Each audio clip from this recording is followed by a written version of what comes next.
نبی علیہ الصلوۃ والسلام پشپد معراج باندې معراج کړه دے روح مع الجسد کړه دا د اهل سنت والجماعت صحیح قول دی معراج کړه دے تله دے او په ویغه باندې کړه دے روح مع الجسد کړه روح د قاضی عیاض د قول چې ما پیش کړه دا زمون قول دی دا زمون عقیده دویم او صحیح قول د قاضی عیاض ذکر کړي د قاضی عیاض قول لا دی هغه یو غد عبارت نقل کړی دی هغه وایي وذهب معظم السلف والمسلمين إلى أنه إسراء في الجسد وفي اليقظة بالجسد وفي اليقظة وهذا وهو الحق وهو قول ابن عباس وجابر وأنس وحذيفة وعمر وأبي هريرة ومالك بن سعسعة وأبي حبة البدري وابن مسعود والضحاك وسعيد بن جبير وقتادة وابن المسيب وابن شهاب وابن زيد والحسن وإبراهيم ومسروق ومجاهد وإكرمة وابن جريج هغه دلیل سره خبره کی روح سند ذکر کړي وګ هغه یو خبره کوي چې قاضی عیاض وسلف الصالحین علماء کې د لوی علماء او د لوی مسلمانانو دا نظریه ده او دا عقیده ده چې نبی علیه الصلاۃ والسلام په ویغه باندې روح او جسد دواړه چې دی روح مع الجسد سره اسمانونو ته تللی او معراج کړي او دا صحیح او حق خبره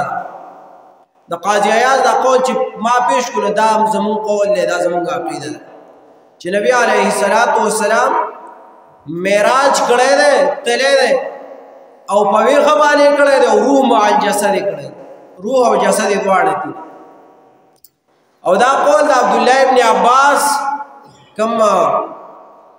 وګد عبارت چې ما ویو دا غي سند وا ذکر کو عبد الله ابن عباس د جابر ابن عبد الله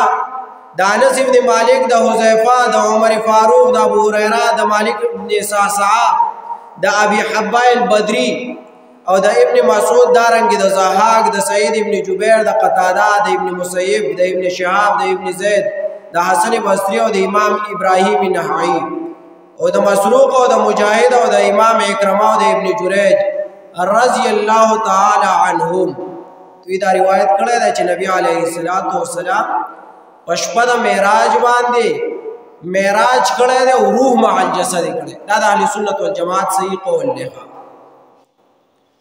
دا چا چې ویلي چې خوب لیدلی دی هغوی خپل دلایل قایموي لیکن پای کې سره مونږه موافق نه یو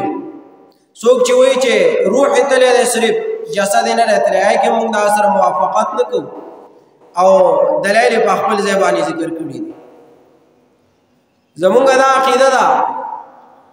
او دا نظریه ده چې نبی علیه الصلاۃ والسلام معراج کړی دی او ویغه باندې تللی دی او روح او جسد دواړه پای باندې وروسته بیا دلیل قایم وکړه او بیا وایي دا کا قاضی عیاض صاحب وایي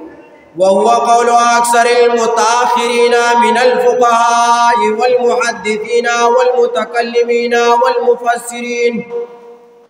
هغوی دا قول د متأخرین علماء کې او د اکثر فقها او محدثین او متکلمین او مفسرین وغه مونږ چې دا کوم مخکې قول پیش نو دې ټول هم دا نظریه او عقیده چې نبی علیه الصلاۃ والسلام په ویغه باندې معراج کړی دی